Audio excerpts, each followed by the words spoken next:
Organizations recently boiled over at a meeting of London's Crime Prevention Advisory Committee.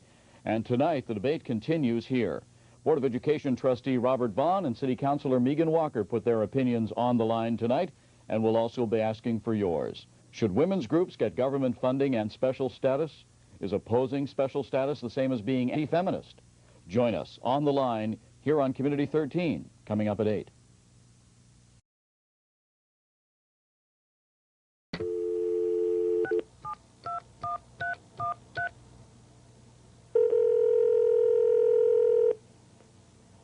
Good evening. You're on the line.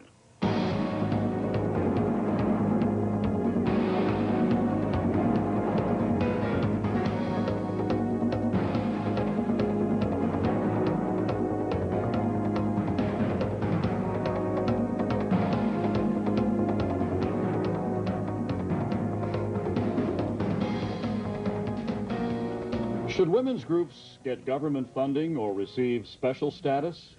I'm Gord Harris, and tonight we're putting women's groups on the line. It started with a national report on how to build a safer community for women. When it was presented at a meeting of the city's Crime Prevention Advisory Committee, Robert Vaughan, a trustee with the London Board of Education, called the document a socialist document put forward by feminists.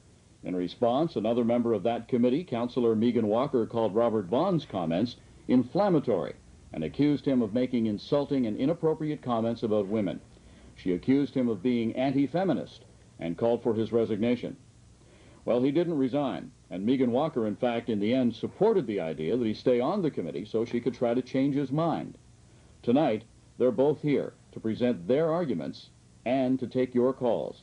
We'll be opening up the phone lines in just a few moments. But first, let's put the issue squarely on the line tonight, and we'll begin with a position statement from Robert Vaughan. Thank you, Gord. I think this issue really harkens to some very fundamental issues in society, and they would be, where are we going with special interest groups? Where are we going with special favors for people that other people don't get from government?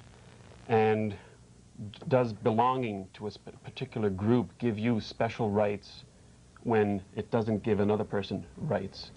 And the women's issue, the issue of minorities, visible minorities, or handicapped people, getting special favors from, for example, Bill 79, the Employment Equity Bill, or Bill 154, pay equity, or having their own ministries set up or particular councils set up by government to treat their issues with favoritism.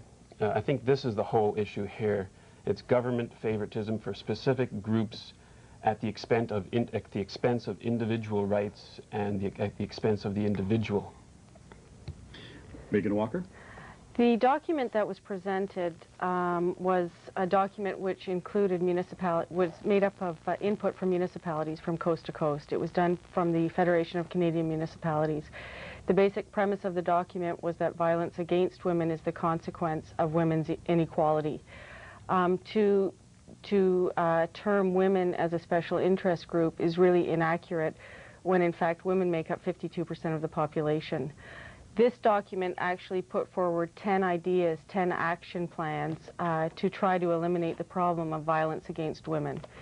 And it was appropriate that it go to the Crime Prevention Advisory Committee for discussion, as a lot of the ideas are preventative in nature. So I absolutely do not support Mr. Vaughan's idea that women are a special interest group. I'm very much in favor of pay equity and employment equity programs, as I think that's one step forward for women and making women equal in this society. Now, you called this document that Megan referred to a socialist document put forward by feminists. Do you still feel it that way? Oh, of course. Just the definition of socialism would be that a government intrusion or government ownership or government control of private contracts, of the means of production, or any one of those sort of definitions. When Bill 79 came down, it basically threatened employers with a $50,000 fine if they did not set quotas for their businesses to hire women, visible minorities, aboriginals, and people with disabilities. And this kind of thing, I mean, it's just a dictionary definition, socialism. The word feminism is straight out of the guidebook itself. It called for strong feminists and strong counselors to to put forward the position of the handbook. And so that's not really my definition. Megan, you said that those remarks are anti-feminist and inflammatory and offensive to women. Those were not actually the, I was not, Mr. Vaughan during the meeting referred to me as a socialist and a feminist. He also, part of this recommendation in here is the part about encouraging pay equity, for instance, which encourages women to receive equal pay for equal work of equal value, is really positive, because many women are in relationships at home where they are the victims of domestic violence. And part of that is because they're not given the choice to receive a job with a good pay. So they do not have the financial resources to leave that abusive relationship. And your argument would be that pay equity would level that field. That's right. Give them opportunity? That's right. Also, employment equity is really positive for this whole community. Employment equity will represent the diversity of the entire community and will represent views that otherwise would not be coming forward. And I would like to ask Mr. Vaughan, I guess, why he feels that it's been legislated. Why it's been legislated? Yeah, why do you feel we've had to come to this point where we've had to legislate pay equity and employment equity? See, that's the difference between you and I. I don't see the necessity to use a government to force employers based on statistics to give favoritism to one group, special interest group, over another, which would be the white male in this case, because he's the only group that does not fall into Bill 79's definitions. But to harken back to one thing that you said of leveling the playing field, I'm all for leveling the playing field. That, in my mind, that would be providing equality of opportunity. All for that. That's no problem with me. I look at pay equity and employment equity legislation as rigging the score. It's not leveling the playing field. It's actually tampering with the score. Let's throw out another couple of phrases we hear a lot: reverse discrimination, and another one is positive discrimination. Your response to those? Reverse discrimination. Is reverse this what you would call discrimination. Oh yes, without a doubt. Of course it is. It's quotas. It's reverse discrimination. It is discrimination. I'd get rid of the reverse. Okay. I think Bill 79 is... Megan, would you call it positive discrimination? I think it's a very positive step. It's a step in the right direction. And what this legislation has done is accelerate the achievement of the goal. Without this legislation, it would take us 40 years to get to the point where we'll be at the end of this. Pay equity and employment equity will benefit the entire community. And it's really interesting. By the year 2000, 80% of the workforce will be one of the four groups. So we have to address that now. I guess a basic question I have for Mr. Vaughan is whether he believes women should be entitled to go to work. Well, of course I do. Do you believe that women should be entitled to receive equal pay for equal work of equal value? Of course I do. And again, what this is a deflection from the issue of using force to get those means. The government is instituted to protect people's rights, not to select one group and say, you have more rights, so we'll make sure that those nasty employers out there who have been discriminating for generations, their ancestors, we're going to make sure that they give you, your due, at the expense of other people. And she's right when she says that by the year 2000, 85% of the population will fit into one of the four protected groups. If you have any children out there, just imagine if you have a white male child, knowing that 85% of his competitors in the marketplace for his labor are going to have special privilege of hiring over him. How does that make you feel? Pretty rotten, I think. Megan, your response? Well, how do you think women have felt for years being the minority and not having the opportunities that men have had? How do you think women have felt to go for a job and have had to face barriers, for instance, because they weren't the proper height or weight? I'll use a specific example with that, which doesn't occur in the municipality of London, but does occur in many municipalities. With the fire department, for instance, women or those who do not meet certain height and weight requirements are not permitted to even apply for the positions, which eliminates many women. Many women who have the talent and the ability and have the strength to fulfill those jobs. It's been called systemic discrimination in the past. Yes, so what we're doing with employment equity is we are reducing the barriers. We're taking away the barriers and giving everybody the same starting point, which is fair. That's equality. We're also making it better for men because employment equity programs bring in different things like flexible hours, work share programs, things that benefit the entire community. Okay, you wouldn't agree with that, though? Not entirely, no. Not helping men. You wouldn't say that it's helping men? No, as a matter of fact, what it's doing is it's really harming the people it's designed to protect. It's victimizing women, it's victimizing visible minorities and people with disabilities and Aboriginals, because it's treating them as individuals who belong to a group that need help. And I think if you talk to the majority of women, the majority of visible minorities, majority of Aboriginals and people with disabilities, you'll find that they do not want to be treated or even disparaged by being singled out by the government for special help. It victimizes them.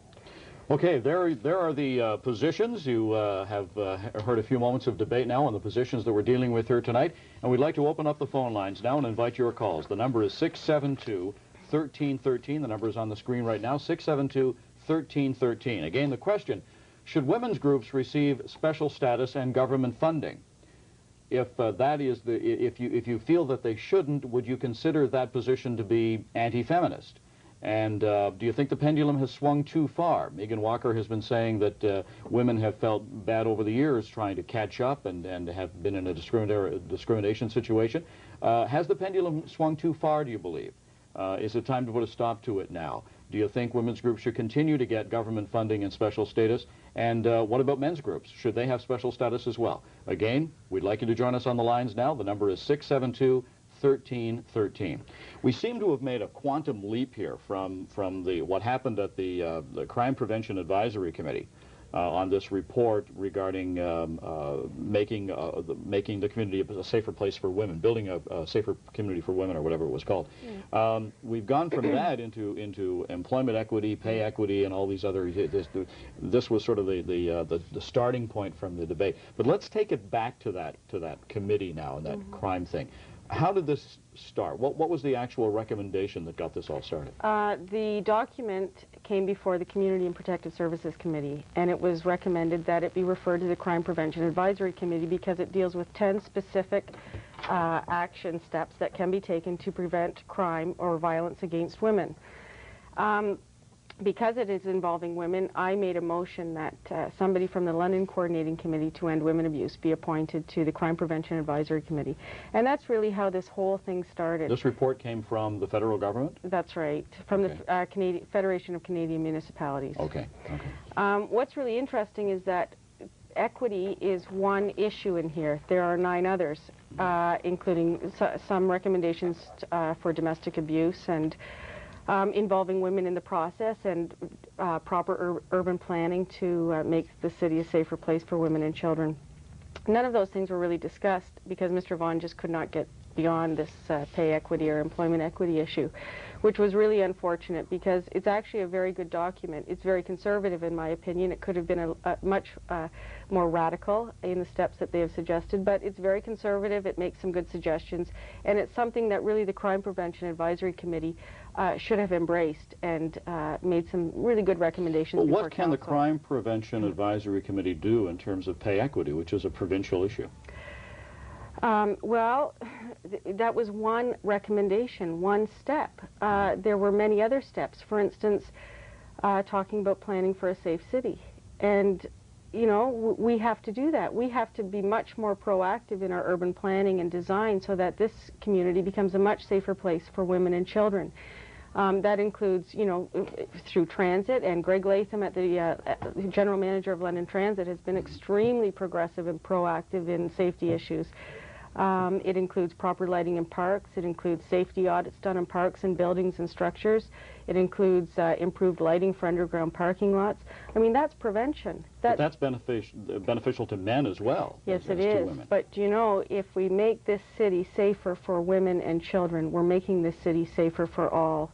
1 in 4 women in this city is beaten in her home. She's kicked, choked, burned, stabbed, thrown into a wall. We have to address this issue. I mean, violence will not go away unless we seriously address it and take some proactive steps to stop it. Robert Vaughan, your response to that? Well, my response was that at the committee level, I did make mention of some of the positive aspects of the report. Mind you, there are few and far between, but luckily Megan has mentioned them all here tonight, or virtually all of them here tonight. And I would support discussion and implementation of things like looking at our urban planning, the lighting of our streets and alleyways, things like that. Makes perfect sense to me because they benefit all citizens equally. But you were against having this women's advisory group take part in this because you felt it was coming from a particular point of view, a particular angle, is that? Oh yes, as a matter of fact, the women's advisory group is focusing on only one segment of society. And I think if you're going to have a women's advisory group there, then you have to have another advisory group there for another group and another advisory group for another group. Crime prevention should be looking at ways to prevent crime and reduce crime for all of its citizens equally and not play favorites. But how are we playing favorites? You're there from the Board of Education. I'm there from City Council. We have a representative from London Transit. We have a representative from Parks and Rec. We have a representative from the Home and School Association.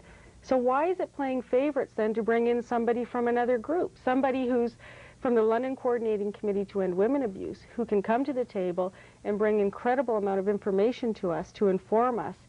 Why is that playing favorites? Then can we not say that we're playing favorites by bringing a Board of Education rep in? I guess the question would be, where do you stop it? Do you have the London Businessmen's Group? Yeah, but when you are, you know, violence against women is a huge problem in this community. So isn't it appropriate then to have somebody from that committee serve on the Crime Prevention Advisory Committee? Violence against everybody is the issue, and I think if you single out violence against women, I mean, I could throw statistics at you, you could throw them at me about who's getting hit by whom. You know, everybody's getting hit by everybody. And to say that because women are victimized more than men, we need pay equity, I just don't see the connection. That relates to domestic violence, and as I've said earlier, if a woman is in a situation where she can't leave because she doesn't have the financial resources to leave, then she's more likely to remain in the home where she will continue to be beaten. And that's why we have the community houses, of which the representative has come from, and I fully support those kinds of efforts to make the woman who is being abused have access to facilities or means of getting out of that abusive relationship. Well, I'm glad to hear you say that, because at the meeting you did indicate that you would not support government funding for shelters. So there seems to be a... That is true. I agree with the concept of women's shelters. The funding aspect is something different. Who will fund them? This is a charity organization. It should be funded by the goodwill of the people. I mean, I'm sure that you see it as a good thing for society. It's supposedly a great thing, you know, that everybody is supposed to endorse. Then there should be no problem with finding funding for the society. I think that when you go to government with your cap in hand every single time, it's getting to be, you know, a situation where the funding from government, where it should go to the people... Where should it go? It should be going to protecting people's rights. Individual rights. That's what we have a government for. And you don't think it is protecting individual rights when it is protecting a woman from being beaten in her own home? Allegedly. That's the point, you see. If a woman goes to the government and say, I'm being beaten in my home, you know, if the government all of a sudden takes her story for it, then the man is guilty, isn't he? You know, what's your point? The crime, I think you have to have... You don't believe then that domestic violence is criminal? Oh, no, I certainly do, and that's where it should be handled, in the courts. That's why we have the government. So where do the women go in the meantime, We don't have the government to give out money to people to say, oh, we need a shelter just for women, or we need this just for minorities. Where do the women go in the meantime? See, I agree with you. I agree that we should have women's shelters. Okay. Fine. I don't think they should be funded by the government. But you've just said that the government funding should go to protect individual rights. Protecting individual rights by a justice system, yes. Well... So protecting rights through the justice system, which is so delayed that in the meanwhile there's a woman who has individual rights who's receiving no protection. It's so delayed. See, that's the problem. Maybe we should focus on that problem of the delay of the governments. Let's focus on the problem of violence against women.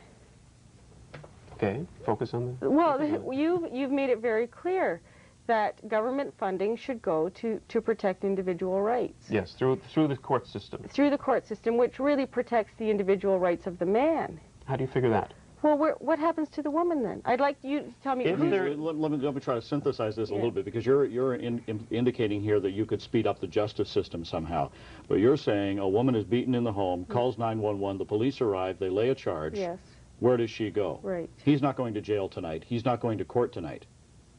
Justice will never be that swift. So you're saying that society needs to, or has an obligation to, provide a shelter for that woman. To protect her an attitude change here. If a policeman comes to an abusive situation where a man or a woman is alleging that a man has hit her, then that policeman should not just let the woman go back into that abusive relationship. The man, so where does she go? I mean, the man should be treated as if he hit somebody on the street, a stranger. That's the attitude change we should have. So where does he go then?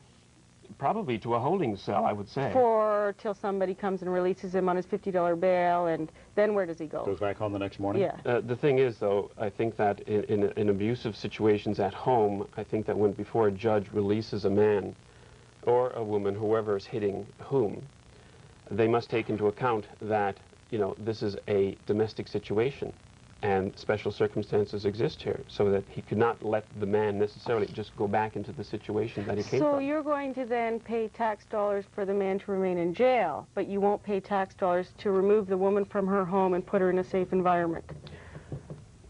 More or less.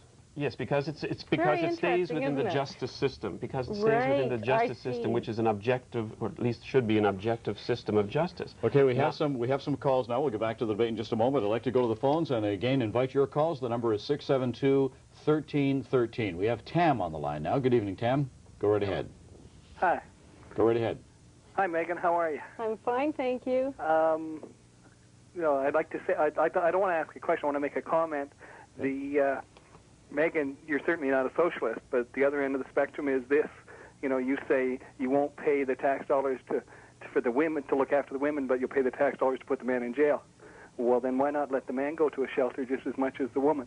I mean, you want the level playing field.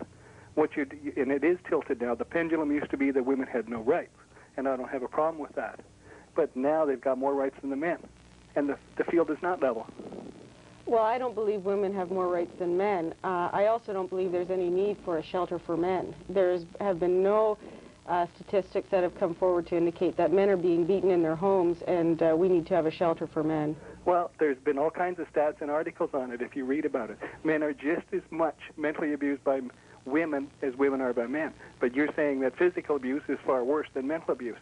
No, I'm not saying that at all. Mental abuse is, you just can't measure, mental or verbal abuse against a woman or a man, but there is no need to have a shelter for men. We're talking about women who are being assaulted on a regular basis, 1 in 4 women in this city alone, who have no place to go. And what I'm suggesting is that we continue to fund women's shelters and work on preventative measures to eliminate violence against women. But aren't the preventative measures where you make a marriage work, so you make the two of them work together to work it out, rather than giving either one the ability to run away by giving them a shelter? Well, I think I'm not sure that you can make a marriage work when it's gone to the point that a woman is being thrown through a stained glass window, or a sliding glass door, for instance, or when she's thrown down the stairs and kicked in front of her children. So you're saying that's the rule, not the exception? No, that's not true.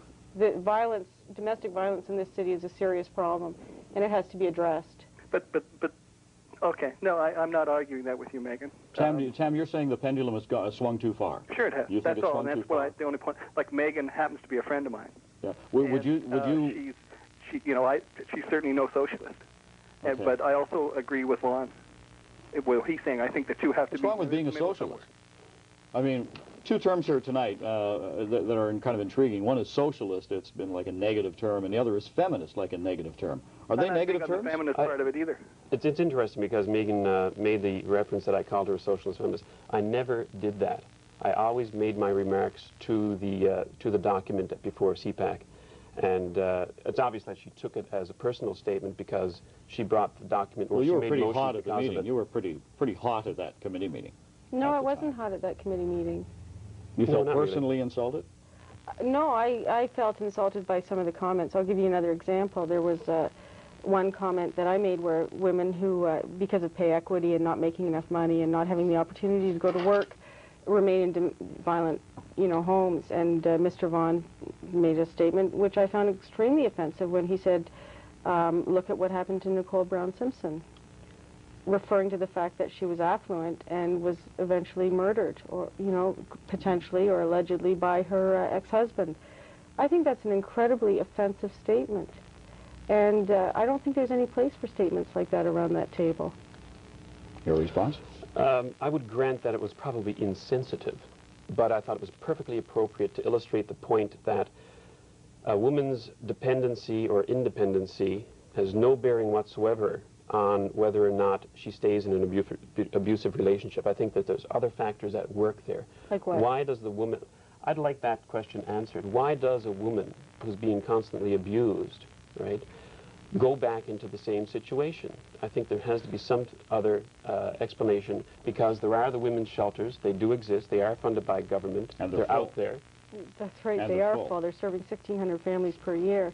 And what's interesting is that in this document it does tell you why, but you won't pay attention to it because you don't agree with it. Yes, I read the document quite thoroughly many times. And what it says is basically that women are unequal, and because they are dependent on men, and this is a very general statement. It's painting all women like this, not simply women who are abused, but all women. That because they are dependent, they need government legislation to get out of this dependency. And that's where I think that they're really doing harm to women. Do you because believe they're women are treating them equal as in this victims. world?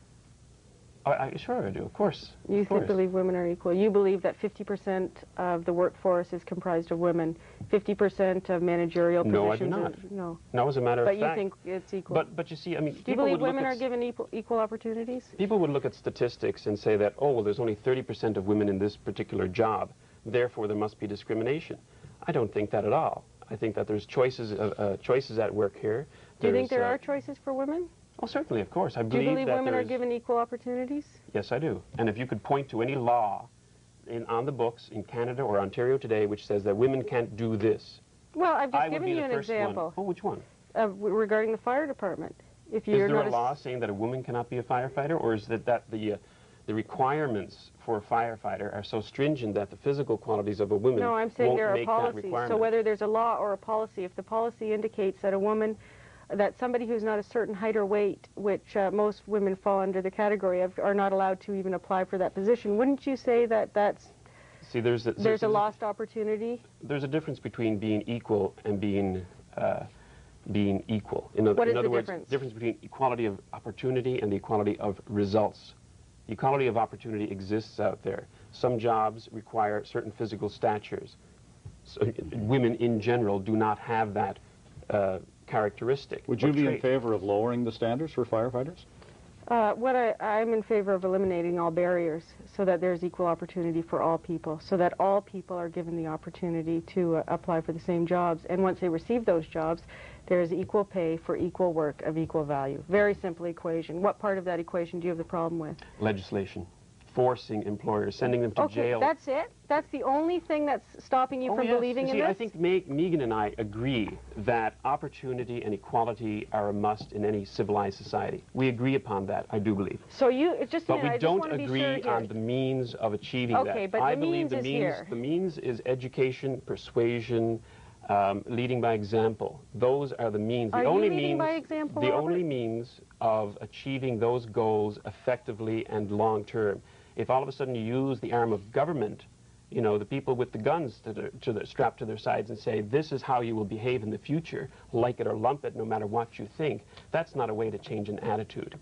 That's a way to create animosity. But does it ultimately matter how it comes about as long as it comes about? So if you believe, you believe in equal pay for equal work of equal value, which you've just said you believe in. Certainly. Does it really matter if it was legislated or not? Of course it does. It's legislated to accelerate the achievement of the goal. The problem here... So shouldn't you be saying, yay, this is great, we are going to achieve this goal 40 years earlier than had it not been legislated? Well, there's one problem. I'm going to have to interrupt because I got to go back to the phones here. But one thing I want to touch on in a few moments, if you can remind me, just in case I forget one of these callers, is the backlash from this kind of regulation, because we're seeing some of that now, which we should get into. We have another caller standing by. Sandy, good evening, and thanks for being so patient. You're now on the line. Yes. Could you speak up a little bit, please, Sandy? Okay. First off, I would really like to thank Robert for being on there. As a woman who has made a choice to give up, I will not call it a career, but a job, stay home and look after children,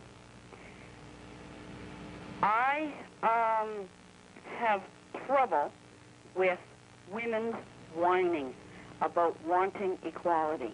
There is all the equality out there that is necessary. All it takes is the courage, some digging into it, and showing yourself up to get to these equal opportunity things.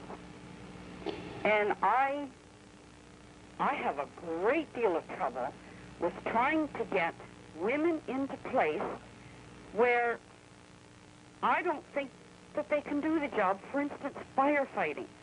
I would much rather have someone that I know can take me out safely than have someone call someone else and help me out.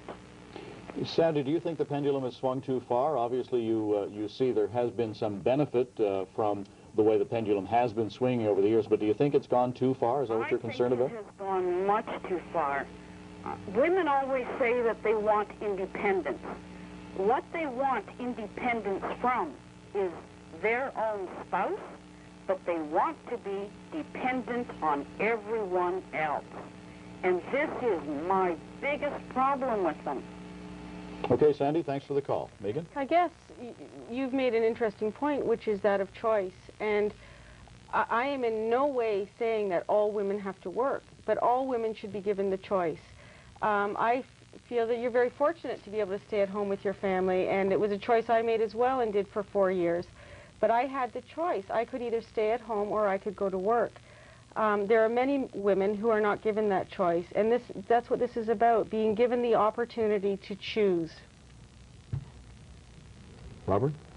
I just see it as an example when you bring the government in to, like I say, not level the playing field, but rig the score. What you're doing is social engineering. You know, it's social planning. The government is basically conceded the fact they can no longer plan the economy. Now they've turned to planning our lives, planning our attitudes. Okay, let's stay on the phones, and Mary is standing by. Good evening, Mary. You're on the line. I'm wondering if Mr. Vaughan would be able to comment on a situation I was in for 17 years in a very controlling marriage, and fortunately I had the courage, as Sandy mentioned, to go out and call the police, go before the courts and get a restraining order against my ex-husband and proceed through to a divorce. In the meantime, calling the crisis line and Women's Community House and the number of other organizations in London, which we're very fortunate to have, I'm wondering how Mr. Vaughan would respond to if he was in that kind of situation. Well, of course, I don't think anybody, or I would envy anybody to be in a situation like that. I don't know where you're going with this, Mary. Well, here's a woman who's saying that these services that you think shouldn't be funded by government are very valuable, and this is a living example. There's no doubt in my mind that the services that you took advantage of and that are out there are very valuable. I think they're almost becoming a necessity because they do give people an opportunity to get out of a situation. Right now, I think there might be, if you could direct the problem, I think it would be directing it at the attitude perhaps of the courts and perhaps the police, who in some instances may consider domestic violence to be something that is not as serious as if somebody came up to you on the street and hit you. I think if you're going to change an attitude through education or through any means whatsoever, then it should be directed at the justice system and the police and how they handle domestic situations. I will tell you how the police in this city handled domestic situations, and they were probably the first police force in this country to do this. Anytime they are called into a home because of domestic violence, if there's any evidence of violence, they remove the man from the house and charge him. Well, I'm glad to hear that. Mm-hmm. That's exactly what I think should be done. And that individual, the man or whoever is the abuser, is taken to jail, and whether there's a JP there, he can be released fairly quickly or wait till the next day.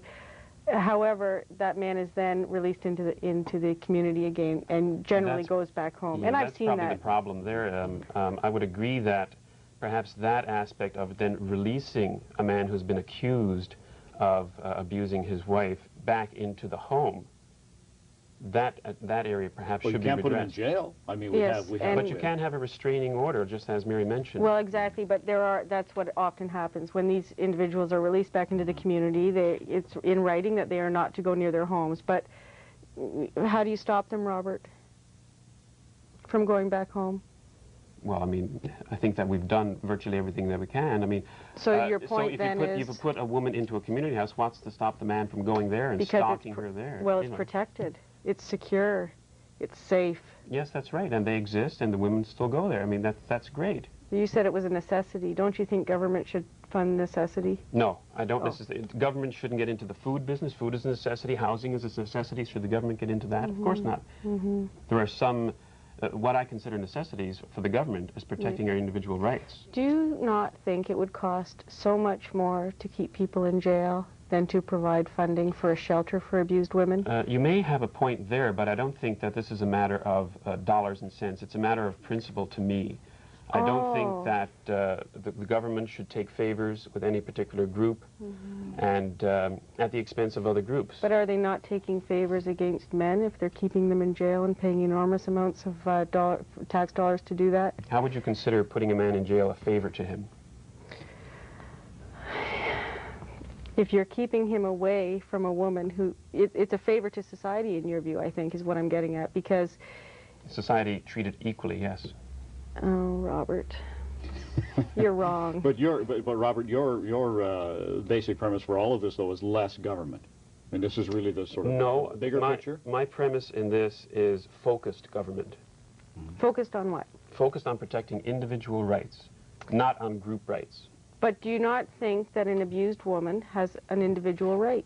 Of course they do. So then, they have an individual right. Am I to missing their something here? Their life and their liberty, you name it, they've got the right to it. Does 1 + 2 = 3? Well, it's a debate that could go on for a long time, I'm sure. But let's go back to the phones. We have Cheryl standing by. Good evening, Cheryl. You're on the line. Well, thank you very much. Actually, I wasn't going to call this evening, but when Mr. Vaughan used Nicole Simpson's name, I felt very offended as a woman. I thought that was very inappropriate, particularly for a person who's in a policy position on the school board making these kinds of statements publicly. There's a couple of points I'd like to make. First of all, one of the leaders in Megan's right, we're the leader in the province and in Canada, and in fact in the world in the protection of women's rights by removal of the home from an abusive situation. And the person who really was instrumental in making this happen was John Robinson, who was a former trustee on the London Board of Education. And through John and Dr. Peter Jaffe, the London Board has made significant inroads into violence prevention, fully understanding the security and safety in one's home, the protection of individual rights. John Robinson, of course, also the former police officer, right? That's correct, right. Yes. And so what has happened is that the London Board of Education has become the leader, one of the leaders in Canada in violence prevention, violence awareness, and in making sure that each individual person's rights are respected. But they've also made it very much a safe environment for children. So as a policymaker, I have two questions of Mr. Vaughan. Number one, there is legislation placed that says by the year 2000, there will be 50% of women in positions of responsibility in the London Board of Education. Could I have his response to that? Will you be fighting that legislation? Would I be that legislation? Fighting that legislation? I'll be fighting any legislation or any policy that comes out of the board which identifies any particular group for special status. If there's 50% women in positions of managerial authority or in administration, that's fine. It's a matter of choice. It's a matter of selecting the best candidate for the job. If they got there because they're a woman, I'm against it. Cheryl, before you go on, I'd just like to ask Mr. Vaughan if he feels children are a special group. I think you can define everybody as belong to special groups. Whether or not the government actually legislates out to particular groups. That's my contention. Children are a little different than women or aboriginals or people with disabilities because they are dependent. They have a dependency. Their rights flow from their parents' rights to protect them. So in certain circumstances, yes, I can see the government protecting children, making laws specifically for children, but it comes from the rights that they have versus the rights that the parents have. We're talking, when we talk about women, we're talking about competent, equal, adult people in society. And I don't think that they feel good that the government is treating them all as victims, saying that you need special legislation because you're a woman, or you need special legislation because you're black. That's not right. Cheryl Miller, or Cheryl, I think it was Cheryl Miller who called. But Cheryl had another question, but I think, Cheryl, we lost contact there. I understand you're not there anymore, but if you do have another question, we invite you to call back again, 672-1313. We'd be happy to take the other part of your call. We do have another caller standing by now, and that's Rudy. Rudy, good evening. You're on the line. Yes, Megan. Yes. Yeah, about this crisis home here. I went through a divorce here, strictly that I had nothing to do with. My wife decided to leave. She was down to Maitland Street, and because she did some work for them voluntarily, they took her in. She told them she was being verbally abused, which she never was. And they turned around and give her an apartment on John Law down there, or Ernest, which was a two-bedroom apartment, and she was a single, which were men and women that really needed that place. So somebody was pulling some strings for her, just because she didn't want to go and try and work out her marriage. And she went through the divorce court, which the welfare department paid the full shot. And I'm a taxpayer, and I'm 63 years old. And nobody ever called here to find out whether how true this was or wasn't. And so I'm the victim of being abused, I think, because there was no help for me, and nobody come over to me and find out whether all this stuff was true or not, just because she wanted to get out of a marriage. So it's very easy for a woman to get out today. They just take her word for it. They never come and question me about it. And it was just pushed through the court.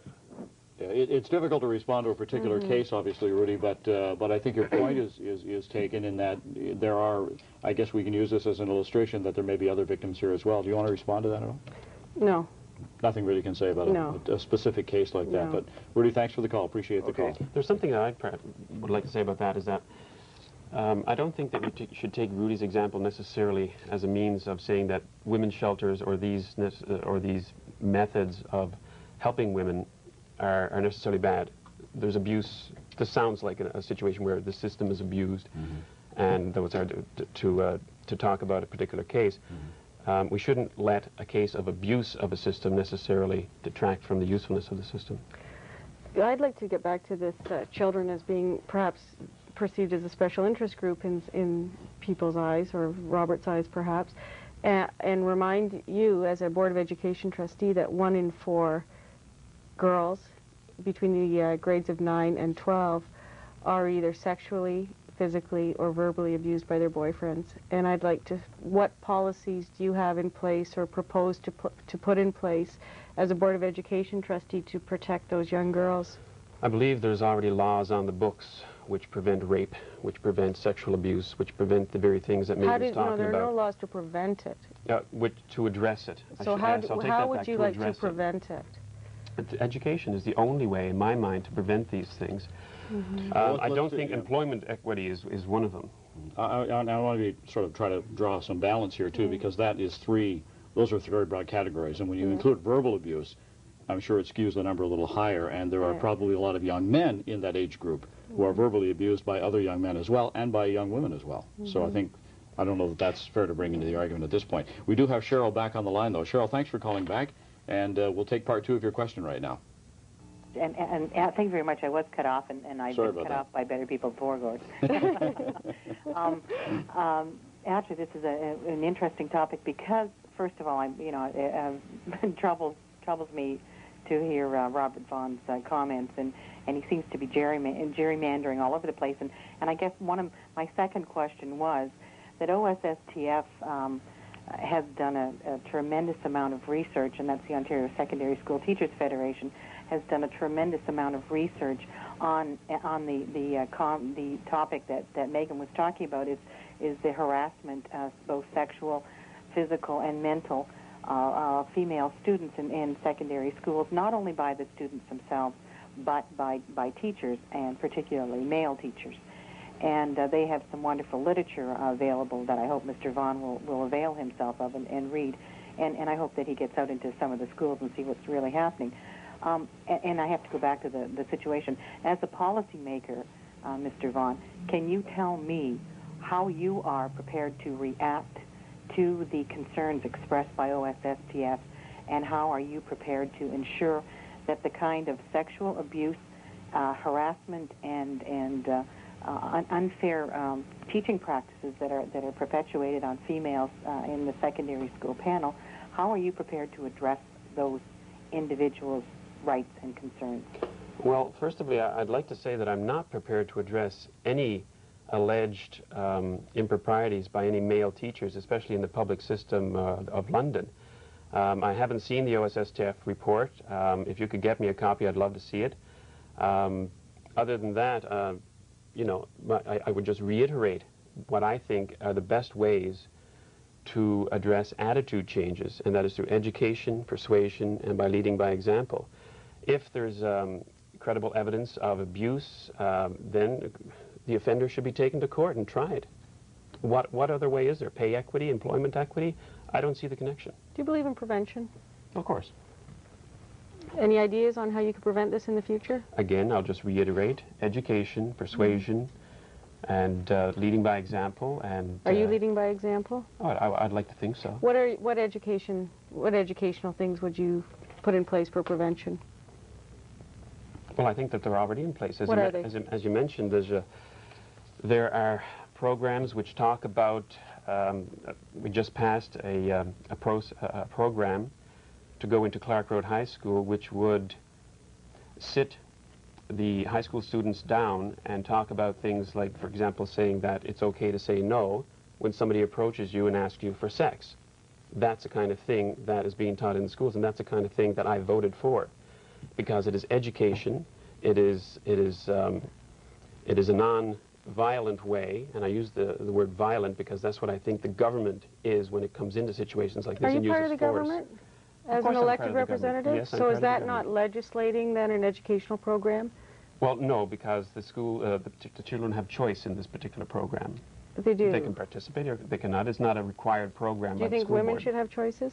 Well, of course I do. I mean, this is a kind of a very scurrilous way of evading. I'm just trying to understand you. I don't understand this, you know, just to get back to this really simple equation of equal pay for equal work of equal value, which you say you agree with. Of course, yes. But you're not supporting it because it was legislated. Does it really matter if it was legislated? The point is it's now in place. Yes, it matters. It's positive. It's moving us forward much faster than we normally. So why does it matter? It matters because government is instituted to protect people's rights, not to single out particular groups, single out employers, and say that if you do not live up to these statistics, then you are fined $50,000. If you don't pay the fine, you go to jail. That is a kind of abuse of government power. That's why I disagree with legislation. I do not disagree with equality of opportunity. I think that exists today. A woman can become anything she really wants to as long as she has the particular qualifications for the job. A woman can become prime minister, a woman can become a CEO, a woman can become the editor of the London Free Press. You know, there's no barriers to women out there other than an attitudinal barrier perpetrated and instilled in them by special programs which say that they need help from government because they're not equal. That is really interesting. I want to pick up on that, bring back to a topic I mentioned earlier, and that is the backlash from that, because we are hearing more and more of this kind of thing. You know, when this story first broke, I was struck at the sort of the blatant political incorrectness of this statement, and you must have known you were stirring up a hornet's nest when you did this thing. But more and more we're hearing this kind of a backlash from callers. We had a couple tonight who do think the pendulum has swung too far. And are you concerned at all, Megan, that it's going to be pushed back too forcefully the other way? No, and I would suggest, in fact, that the majority of the population would not feel the pendulum has swung too far. And in fact, during this entire thing, I've received hundreds of phone calls from men and women throughout the community of London, all very supportive but two. And both of the calls I received that were not supportive were men who actually threatened me. And, you know, that sort of maybe gives you an indication of some of the hostility that's out in the community. One thing I'd just like to point out to you, this is Education Week, and I had the opportunity of going to Wilton Grove Public School on Monday and listening to some speeches that the children in grade 8 class were doing, and two girls stood up and gave a speech on equality and how there was no equality for women in this community and in this country of ours. And I thought that was so incredible from 12-year-old girls to be feeling it at their age, you know. It's interesting that 12-year-old girls at that age are inundated by the notion that they're not equal. And I think that this is what's keeping a lot of young girls and women back from being what they can be, by being told constantly that you're not up to par, you're not equal, you need help. And they're hearing that from the community, which is my point. They're hearing that from government, they're hearing that from people like Megan Walker, they're hearing that from groups like the Federation of Canadian Municipalities who put out that document. They're hearing it from the unions, they're hearing it from government. Is there a concern, though, that those young girls could come to rely on being helped to get to where they want to go with government programs? No, is that a concern no. I mean, their concern is that they don't feel that women are treated equal in this community. No, but I mean, would you be concerned, as a person on that side of the fence on this one, that they are going to rely on these government services and then become dependent upon those and not be as strong and as independent as they might be otherwise? No. What we're doing through pay equity and employment equity is empowering women. It's a very strong, positive, you know, program, and I am behind it 100%.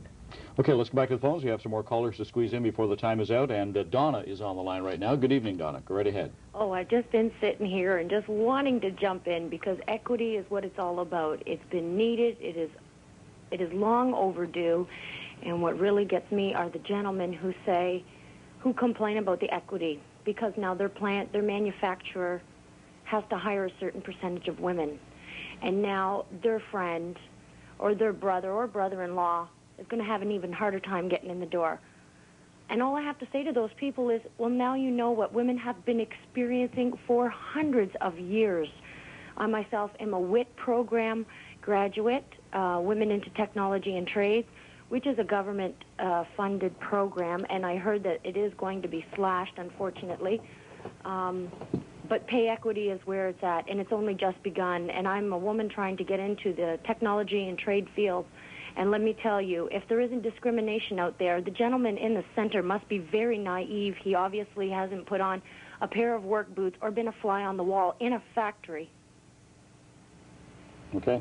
Donna, thanks for the call. Thank you. You know, I consider Donna's remarks very interesting because she was saying that now men must really know what it feels like. This sounds to me like a lot of revenge out there, and I wonder if this is not some of the motivation that's driving some of this legislation is pure revenge for things that have gone on throughout history, and now we have to pay for the sins of our fathers.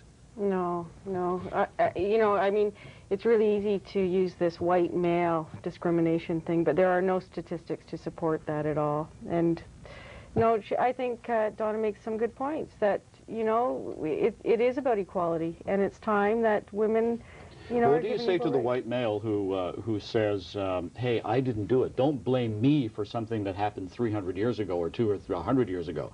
Why should I suffer? What do you say to that? Well, women will continue to be competitive as well. Men and women will compete for jobs together. I mean, not all women will get jobs. Not all men will get jobs. And it's just as if you were competing against a man, although now you have all of these wonderful women that have entered the workforce that have so much to offer and are being given an opportunity to do that. Okay, we just have a few minutes left, so I got another couple of calls I want to take. Mike, good evening. You're on the line. Hi there. I had a question for the lady there about the firefighters. I feel, first of all, equality is very important and should not be underscored, but shouldn't public safety come first? I mean, if we have to be legislated into hiring special interest groups to do certain jobs simply because it's politically correct. What happened to the responsibility of being a firefighter? Well, first of all, employment equity does not guarantee every minority a job. You have to be qualified for the job. It's just eliminating the barriers, and I agree with you that safety does come first, and if a woman does not have the strength to do the job, she's obviously not qualified and would not receive the job. However, she may be shorter or way less than what is required, but still have the strength and the intelligence to move forward and perform the job in a really excellent way. Wouldn't Or there could be become fire chief. That's right. All right. Okay, Mike, thanks for the call. We're going to move on with time's running out. Brenda, you're on the line. Go right ahead. Hi. I have to apologize. I didn't catch the beginning of the show, so I'm not really sure what the real topic is here. But We've Mr. covered Vaughan, the whole gamut tonight, but please make it brief. Go right ahead. Mr. Vaughan made some comment about disability. So even though I'm a woman, I am speaking from a disability point of view. That, I mean, if there weren't facilities or the government wasn't making programs available for those of us who have disabilities, like how would blind people be able to go out and get work? They'd be still shut up in institutions like they were hundreds of years ago, or other people who have other physical disabilities. Like I don't know where this man's coming from, but I hope he never has to be disabled to find out what it's like trying to be out in the work world. Okay, Brenda, thanks for the call. Robert, do you want to respond to that? Well, I mean, it's a comment that, you know, it's hard to respond to. Of course, you know, nobody wants to be disabled or wants to be at a disadvantage. But I think that the caller, Brenda, has to realize is that once you institute or involve government in using their powers and their legislative force to give anybody, any group in society an advantage over any other individual, then I think that we're corrupting government. And I certainly feel for anybody who's at a disadvantage, especially with disabilities. But I'm sorry, I just cannot, advocate the use of government to help you. I have no more. Okay.